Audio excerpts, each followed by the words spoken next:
Forget boring tenders. We're leveling up with cheesy stuffed hot honey chicken.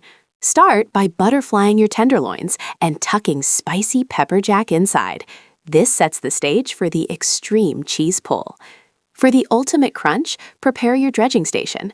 After the buttermilk wash, coat the tenders heavily in a unique mix of panko and crushed savory corn chips. This double coating guarantees massive texture and flavor depth. Fry or air fry these until perfectly golden and crispy. While they cook, whisk together your complex hot honey glaze. Warm honey, sriracha, smoked paprika, and lime zest for a bright, smoky sweetness.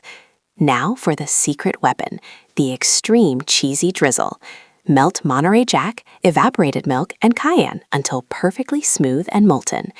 Drench your glazed tenders in this liquid gold for maximum pull potential. The moment of truth, the crunch, the spice, and the incredible stretchy cheese pull.